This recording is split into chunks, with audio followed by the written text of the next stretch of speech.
On va se tenir debout pour la lecture d'un texte. Ensuite, vous allez vous asseoir et vous vous leverez quand vous voudrez. J'ai 28 minutes.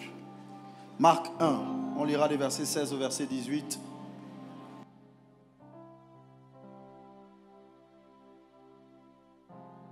Marc 1, 16 à 18. On a pensé à vous, qui êtes nos invités. On a un écran pour vous, parce que bon, on savait que vous n'alliez pas forcément avoir de Bible, mais... Marc 1, 16 à 18, si vous y êtes, on va lire ensemble au compte de 3. 1, 2, 3.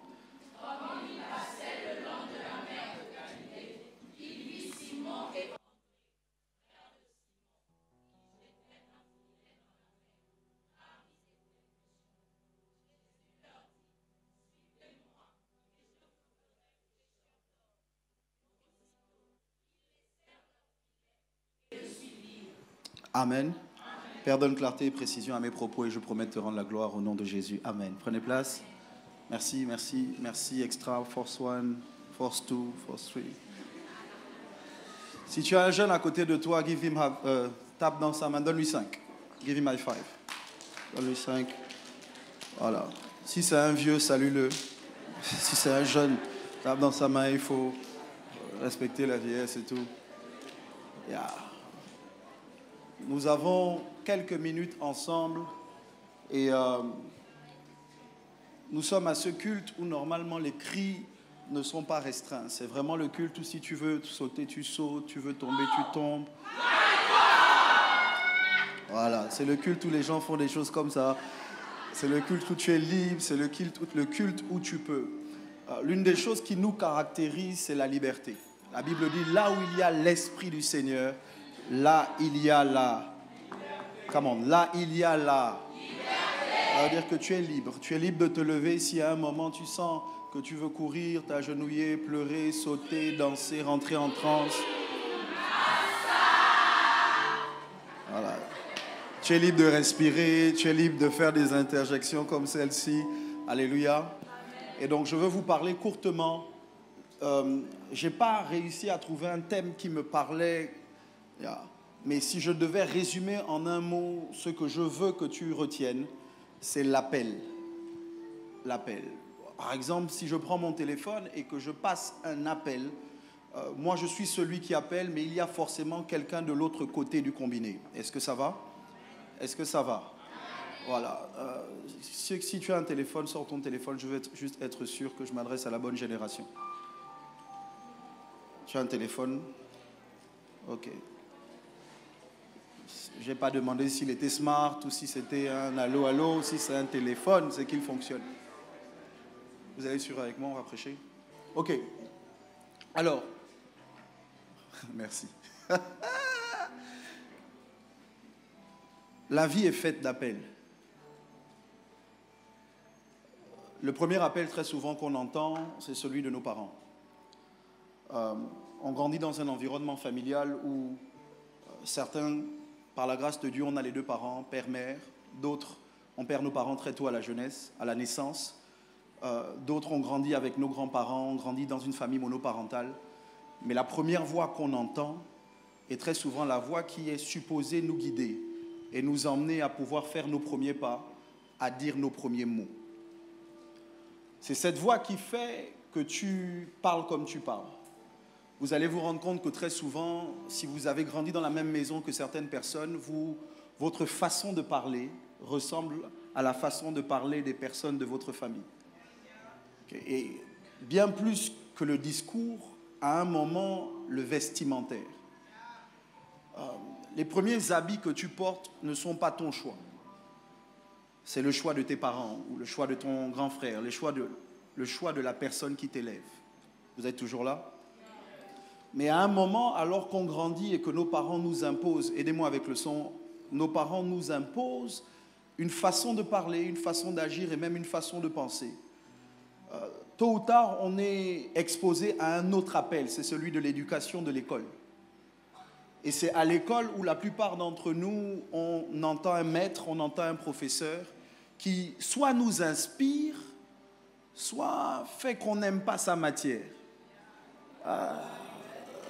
C'est à l'école que tu vas te rendre compte que tu n'aimes pas l'anglais. Mais en fait, tu n'aimes pas, c'est pas que tu n'aimes pas l'anglais, c'est que tu n'aimes pas le prof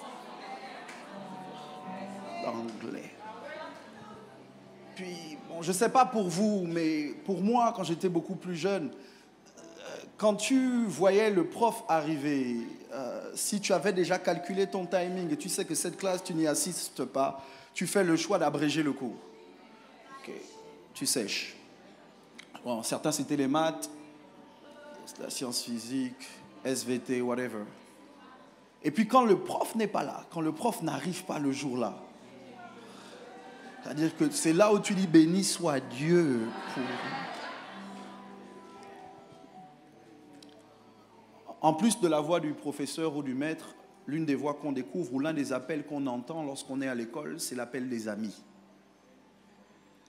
Et c'est souvent cet appel-là qui finit par nous donner la forme qu'on va développer tout au long de notre existence. Parce que, comprenez bien, même si la famille a un pouvoir sur nous, de mon point de vue, rien n'a plus de pouvoir que le choix, que la voix du choix de ses amis.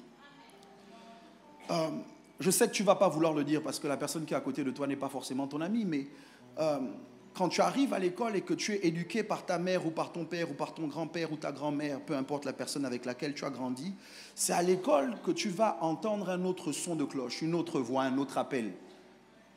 Très souvent, tu ne commences pas à fumer en famille.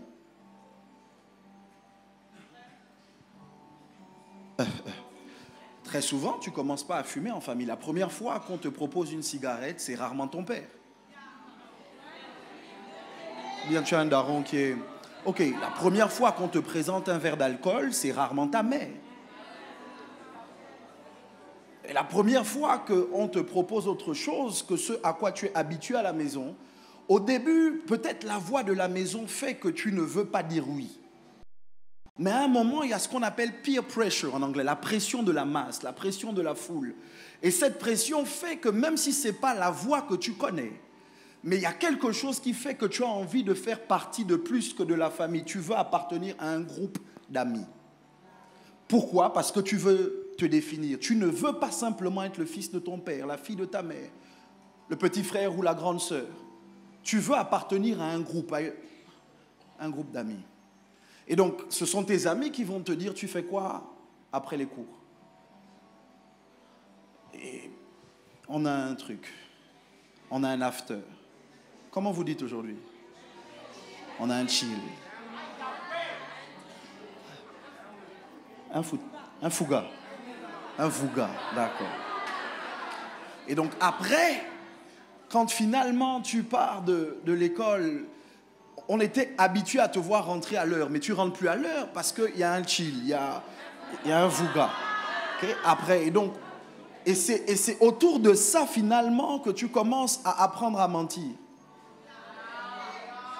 Parce que parfois tu sais que si tu arrives et que tu dis que le cours est fini depuis, mais que tu rentres à l'heure là, tu vas devoir justifier où tu étais. Et tu ne peux pas prendre le risque de te voir reprendre alors que c'était un chill. Et puis, même si tu sens que tu n'es pas totalement à l'aise, mais la quête d'identité, le besoin d'appartenir à plus, fait que tu acceptes parfois de baisser les standards de la famille pour accepter les standards de tes amis. Je me rappelle, il y a une jeune fille que je côtoyais à l'époque. On était à l'église ensemble. Et puis, à un moment, je lui ai dit que vraiment... il faut que tu sois au culte, on parlait de Jésus, et un jour elle va me dire un truc bizarre, elle me dit, Michel, tu es comme le Saint-Esprit. Non, je l'ai pris au début je l'ai pris comme une, comment je dis ça, comme un compliment. Mais c'était un reproche, elle m'a dit, tu es trop sensible. Elle me dit ça parce que je lui disais, tu sais, elle me dit, je suis jeune, je dois faire mes expériences. Vous savez ce que c'est quand vous êtes entre amis et puis parfois c'est Taco qui te dit « Tomboy et toi, vous faites quoi ?» Et tu sais que tu n'as encore rien fait. Tu sais que tu n'as encore rien fait, mais tu ne veux pas passer pour la fille qui est bizarre, la fille qui n'est pas normale, la fille qui... Et donc, au début, tu ne fais rien, mais tu inventes des stories, des histoires. Tu crées un film. Non, en fait, quand on était chez lui, il m'a embrassé comme ça. Après, j'ai fait comme ça. Toi-même, tu sais que tu n'es... Le gars t'a pas pécho, jamais il t'a embrassé, jamais. Mais à cause de l'appel. Et puis un jour, tu commences quand même à dire que peut-être c'est toi l'amoureux du groupe, c'est toi qui ne connais pas et c'est toi qui dois découvrir. Et donc, pression sur pression, un jour, ta côte te dit, j'ai un gars qu'il faut que tu rencontres. C'est un appel. Je sais que vous ne vous en rendez pas compte, mais c'est un appel. C'est un appel au fait d'être comme tout le monde. C'est un appel au fait de donner ton corps, même si tu n'as pas encore envie. Il y a un gars qui s'appelait Salomon dans la Bible. Il écrit un livre qu'on appelle Cantique des Cantiques. Et dans ce livre, il dit une chose. Ne réveillez pas l'amour avant qu'elle le veuille. Qu'est-ce que Salomon dit? Salomon essaye de dire qu'il y a un temps pour aimer. Mais si tu aimes trop tôt, tu vas aimer un brigand. Tu vas aimer une croqueuse de diamants. Tu vas aimer un gars qui va gaspiller ta life. Bon, je sais que dans cette génération, on parle d'autre chose, mais qui a déjà eu un Goumin Pro Max, qui a déjà eu le tube de Goumin, qui fait qu'en réalité, tu te dis que vraiment, qui m'a envoyé? Et parfois, les gens qui t'ont présenté le gars te disent, est-ce que c'est moi qui t'ai dit de lui donner la chose? Mais tu dis, mais c'est quand même toi qui me l'as présenté. J'aimerais que tu parles à quelqu'un à côté de toi. Dis-lui, tous les appels ne sont pas bons. Non, cherche quelqu'un d'autre. Dis-lui, tous les appels ne sont pas bons. Certains d'entre vous, c'est à cause d'un appel, c'est un appel ou un SMS que tu t'es retrouvé à une soirée où pour la première fois tu as consommé de la cocaïne. Et alors que tu prenais le chanvre, tu pensais simplement que ça allait être un chill. La première fois tu t'es dit plus jamais je ne vais prendre. Mais le problème c'est que quand tu rentres à la maison, papa et maman ne sont pas là. Parfois le grand frère ne joue pas son rôle. Parfois tu ne te sens pas aimé. Et donc tu es d'accord de repartir prendre quelque chose que tu n'aimes pas. Parce qu'en réalité, tu cherches à combler un vide que rien ne comble. Je ne sais pas à qui je parle, mais je suis en train de dire à un jeune, tous les appels ne sont pas... Oh! Ah! Parfois c'est l'appel de la drogue qui fait qu'au début c'était juste une bouffée. Mais maintenant tu te drogues ou tu prends du chanvre ou je ne sais pas comment ça s'appelle 5 fois par jour. Et quand tu n'as pas fumé tu es nerveux. Quand tu n'as pas fumé tu es nerveuse. La dernière fois j'ai vu un jeune de 11 ans devant le boutiquier en train de fumer sa cigarette. Et je l'ai regardé et je n'ai pas compris. Mais je me suis souvenu que moi aussi j'ai eu 11 ans. Et moi aussi je sais ce que c'est que de vouloir paraître un grand alors qu'en l'intérieur de toi tu sais que tu es un petit. Je sais que tu vas pas vouloir dire la vérité, mais tu marches comme tu marches parce que tu veux qu'on te prenne au sérieux. Je dis tu agis comme tu agis parce que tu veux qu'on te prenne au sérieux. Je dis tu t'habilles comme tu t'habilles parce que tu veux qu'on te prenne au sérieux. Et cette envie répond à un appel. En fait il y a un vide à l'intérieur de toi que l'alcool ne peut pas combler. Il y a un vide à l'intérieur de toi que le sexe ne peut pas combler. Il y a un vide à l'intérieur de toi que la cigarette ne peut pas combler. Il y a un vide à l'intérieur de toi que seul Jésus. Je dis seul Jésus peut combler. Oh my God. Bouscule ton voisin de gauche, bouscule ta voisine de droite. Dis-lui c'est l'appel de Jésus. Oh, yeah, yeah. Tu sais ce que c'est que d'être le premier. Tu étudies bien, tu as la meilleure note, tu as la meilleure moyenne, mais le vide est toujours là. Tu sais ce que c'est. Tu te disais que si j'emmenais de bons résultats, papa allait m'aimer, maman allait m'aimer. En fait, tu te rends compte que les gens ne t'aiment pas malgré ce que tu fais. Et tu te dis, mais qu'est-ce que je vous ai demandé? C'est pas moi qui ai demandé à venir au monde. Ce n'est pas moi qui vous ai dit de m'avoir. Pourquoi vous ne m'avez pas avorté si vous ne vouliez pas de moi? Mais je veux te dire qu'en fait, tu n'es pas sur la terre en réponse à l'appel de tes parents. Tu es sur la terre en réponse à l'appel de Dieu. Tu es sur la terre.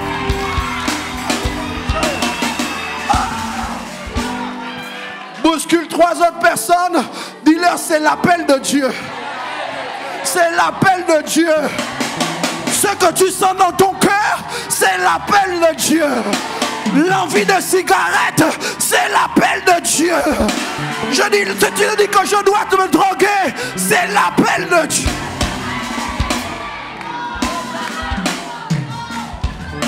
Mon Père, la Bible dit donc que Jésus passait. Ah. Et pendant que Jésus passait, un peu comme je passe aujourd'hui, Jésus passait. Et puis en passant, il a vu deux gens. Il a vu un jeune homme qui s'appelait Simon. Et il a vu son frère à côté qui s'appelait André. Et ma Bible me dit que Jésus les vit. Je sais que vous n'avez pas fait attention. Mais je veux que vous sachiez que c'est possible de regarder quelqu'un sans le voir. Ta famille te regarde mais ne te voit pas. Tes amis te regardent mais ne te voient pas. Vous savez que c'est possible même de dormir avec quelqu'un sur le même lit. Mais la personne ne voit pas ce que tu portes. Ne voit pas comment tu es triste. Ne voit pas que ça ne va pas. Je ne veux pas que vous vous trompiez par les sourires. Il y a des gens qui sourient et qui sentent bon, mais ils ne sont pas bien à l'intérieur d'eux. Mais je veux dire à quelqu'un, quand personne ne te voit, Dieu te voit. Je dis, si ton père ne te voit pas, Dieu te voit. Si ta mère ne te voit pas, Dieu te voit.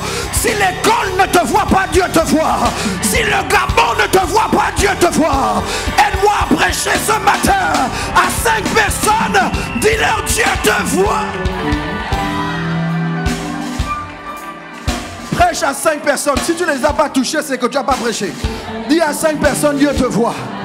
Dieu te voit. Dieu te voit.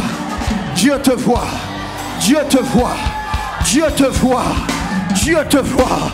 Aide-moi à dire à quelqu'un, Dieu te voit.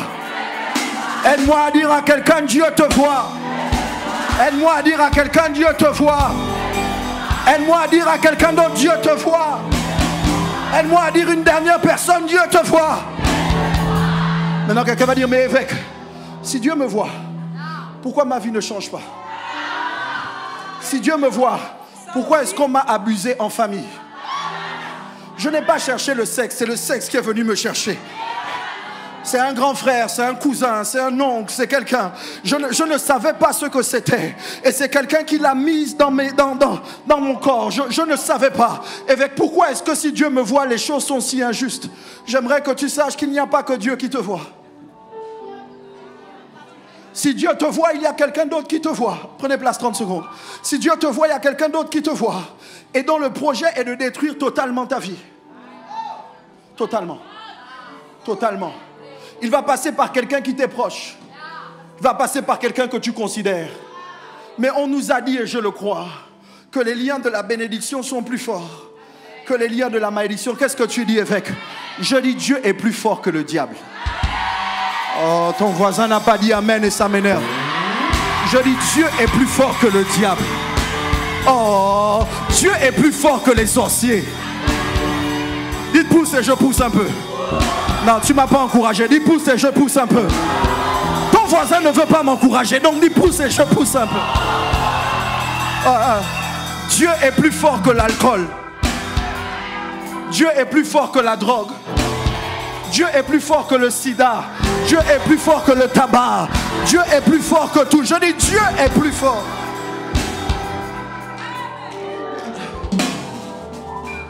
Déborde encore. Donc à ce moment-là, quand Jésus passe, il voit Simon et André.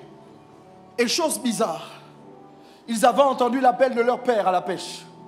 Ils avaient entendu peut-être l'appel du judaïsme.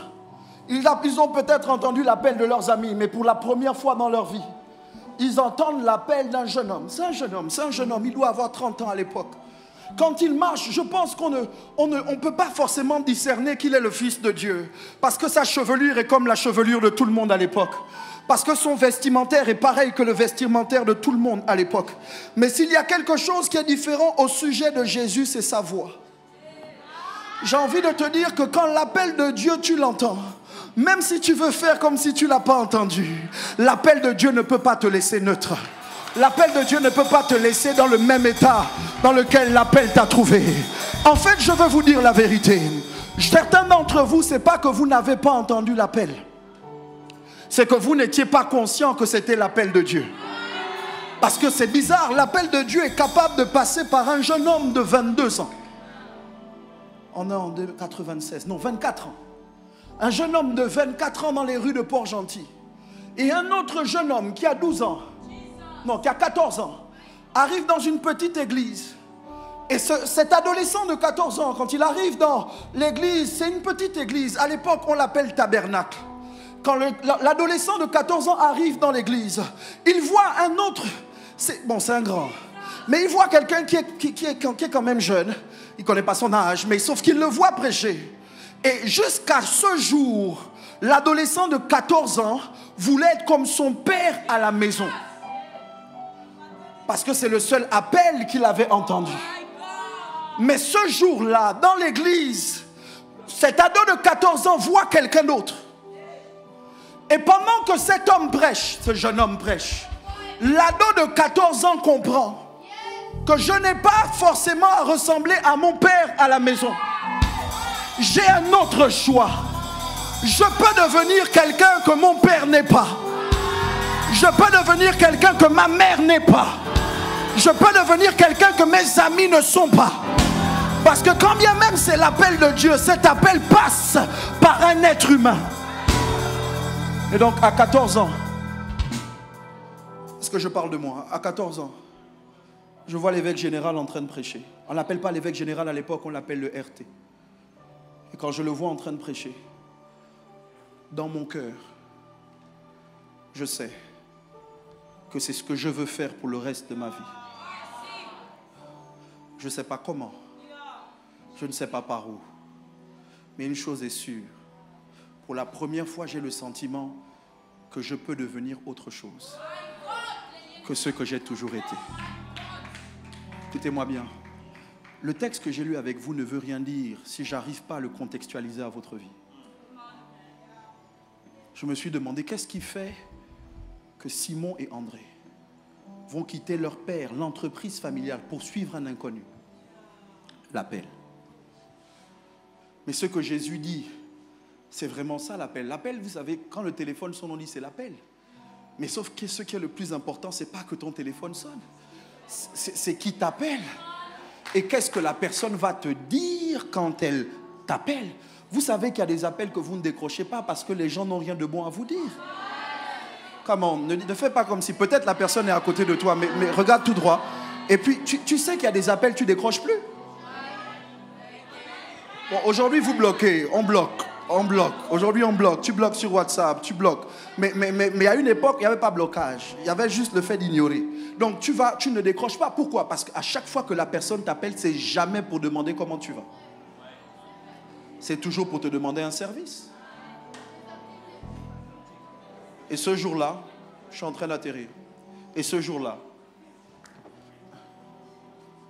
Jésus appelle Simon et André et il leur dit, suivez-moi et je ferai de vous des pêcheurs d'hommes. C'était des pêcheurs de poissons. Oh Dieu, ils étaient habitués à la pêche du poisson. Mais Jésus, ce jeune homme leur dit, si vous me suivez, qu'est-ce que ça veut dire suivre Jésus? Si vous acceptez de marcher à ma suite, d'être en relation avec moi. Parce que suivez-moi, vous ne voyez que ce que vous faites. Mais moi, j'ai vu dans l'appel de Jésus le fait que Jésus veuille être avec eux. Ça veut dire quoi? Ça veut dire que là, quand personne ne te veut, Dieu te veut. Qui a déjà joué à des pick-up games au foot dans le quartier? Qui a déjà joué au foot? Arrête de mentir, on est à l'église. Qui a déjà joué au foot? Même si tu n'es pas bon, lève quand même la main, tu as quand même joué au foot. Arrête de faire ça. Ça vous est déjà arrivé de jouer au foot et puis on a deux équipes? Bien rapidement. Mon temps est fini, on va prêcher sous peu. Ah, c'est l'équipe A, moi c'est l'équipe B. Et puis normalement, quand on fait le recrutement, on connaît les gens qui sont là. Qui ont choisi en premier? Comment, parlez-moi. Qui ont choisi en premier? Pourquoi? Parce que tu veux t'assurer que tu prends le meilleur gardien, le meilleur défenseur, le meilleur attaquant, le meilleur milieu de terrain. C'est ce qu'on appelle la draft en NBA. Quand on veut choisir les basketteurs, on choisit le meilleur, le premier pick. Mais ce jour-là, je suis dérangé, mon père, de me rendre compte que la première fois que Jésus choisit des disciples, il choisit Simon et André.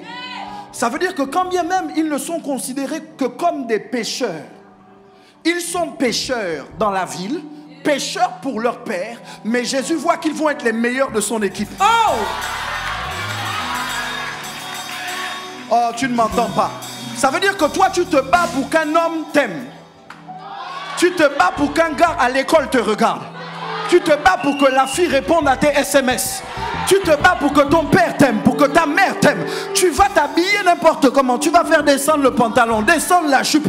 Tu vas ouvrir la poitrine pour qu'il te voie. Et tu vas même lui donner ton corps en espérant qu'il t'aime. Mais j'ai découvert qu'il y a quelqu'un qui t'appelle et qui t'aime tel que tu es. Tu n'as pas besoin de te changer. Tu n'as pas besoin de baisser ou de monter. Tu n'as pas besoin de changer la coupe de cheveux. Tu n'as pas besoin d'enlever le piercing. Tu n'as pas besoin d'enlever le tatouage. Tu n'as pas besoin de changer quoi que ce soit. Il t'appelle tel que tu es et il te dit suis-moi. Oh Dieu vivant d'Israël, il te dit suis-moi.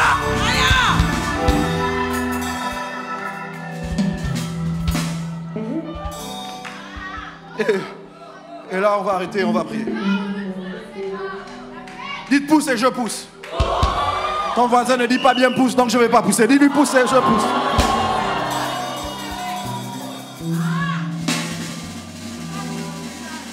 Ce que la religion va te dire, c'est change avant de venir à Dieu. Ce que Dieu va te dire, c'est viens tel que tu es et laisse-moi te changer. Tu ne sais pas prier, c'est pas grave. Tu ne sais pas jeûner, c'est pas grave. Tu aimes encore la boisson, c'est pas grave. Tu as beaucoup de gros, c'est pas grave. Tu as beaucoup de gars, c'est pas grave. Qu'est-ce qui est important, c'est de répondre à l'appel. Le plus important, c'est pas ce que tu fais. Le plus important, c'est pas comment tu t'habilles. Le plus important, c'est pas d'où tu viens. Le plus important, c'est qui t'appelle.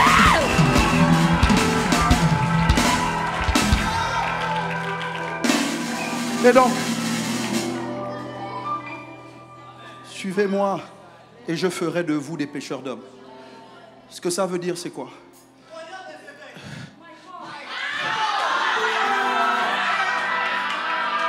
Jusqu'à présent, tu étais habitué à pêcher le poisson.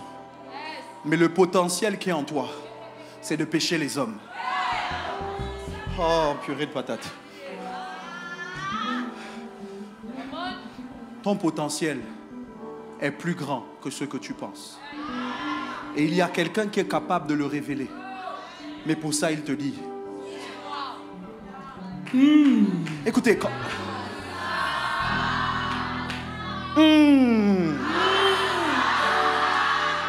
Aujourd'hui, les gens me voient prêcher, je vais atterrir. Les gens me voient prêcher, ils se disent que oh, le gars parle bien. Oh, le gars sait parler. Quelqu'un m'a dit tu es éloquent. Attendez. Je préfère vous dire la vérité. J'ai grandi à Port-Gentil. C'est pas très loin de Libreville. Je ne reviens pas des États-Unis, je ne reviens pas de Chine, je ne reviens pas de France. J'ai grandi à Port-Gentil. À Port-Gentil, j'allais à Raponda. À Raponda, moi j'ai toujours été précoce dans la vie. Toujours. Toujours. Tout ce que je fais, j'ai été précoce. Je ne peux pas vous dire tout ce que j'ai fait, mais dans tout ce que j'ai fait, Suivez-moi. Suivez-moi. À l'école, je ne pouvais pas faire d'exposé. Vous savez, le moment où on se tient devant les gens et on... Pourquoi je ne pouvais pas faire? Parce que j'étais agoraphobique. Je ne pouvais pas me tenir devant même 30 personnes, même 10 personnes pour pouvoir lire quelque chose que j'ai écrit. J'étais timide, je suis introverti de nature. J'étais timide, j'étais réservé, mais plus j'avais peur. Quand je donne ma vie à Jésus, j'ai peur. J'étais accro à la pornographie. Parce que quand on m'a permis de rencontrer ça, j'avais 11 ans. Mais Dieu n'a pas tenu compte de tout ça. Pour m'appeler, Dieu n'a pas regardé à moi, il a regardé à lui. Le plus important, ce n'est pas ce que tu fais, ce n'est pas qui tu es, c'est qui il est. Parce que quand il m'appelle et qu'il me dit viens, le petit garçon, le petit ado de 14 ans qui est timide et qui ne sait pas parler en public, aujourd'hui va dans les nations pour prêcher l'évangile. Je me tiens devant les foules. Je me tiens devant les foules. Je suis allé au Mexique pour prêcher. Je suis allé en Australie. Je suis allé en Malaisie. Je suis allé à Singapour. Je suis allé à des endroits où je ne savais pas que ça existait. Mais qu'est-ce qui m'y a emmené? C'est l'appel. Maintenant, tout le monde ne sera peut-être pas prédicateur, mais écoute-moi bien, même pour être un homme d'affaires à succès, tu as besoin de répondre à l'appel. Même pour être la maquilleuse que tu veux être, tu as besoin de répondre à l'appel. Et donc je conclus en disant ceci, ce qui m'a béni dans le texte, une des choses qui m'a béni dans le texte, et j'ai besoin de vous dire ça, c'est que j'ai été dérangé parce que pour la première fois, je me suis rendu compte que Dieu n'appelle pas tout le monde seul. Il n'a pas dit Simon vient, et puis un autre jour André vient. Ces gens-là, il les a appelés en groupe. Non, je vais dire ça mieux. Il les a appelés en famille. Simon et André son frère. Ça veut dire que là, il n'appelle pas juste quelqu'un, il appelle des frères. Mais pourquoi il appelle des frères? Parce que c'est beaucoup plus facile de tenir quand tu n'es pas seul. Malheur à l'homme seul, parce que s'il tombe, qui le relève? Écoute-moi, c'est pour ça que tout à l'heure, je vais faire l'appel.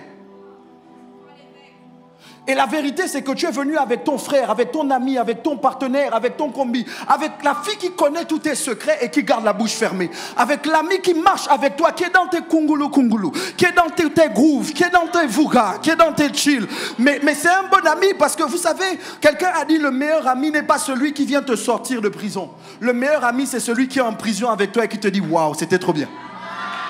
Parce que ça veut dire qu'il faut des gens qui soient capables d'être avec nous, pas seulement quand c'est bien, mais même quand c'est mal. D'être avec nous, pas seulement quand on boit, mais quand on prie. Il faut que tu sois capable d'avoir des amis qui ne t'appellent pas seulement pour dire allons en boîte, mais qui sont capables de te dire il y a une veillée de prière à l'église. Où est-ce que tu es? Viens, on va prier.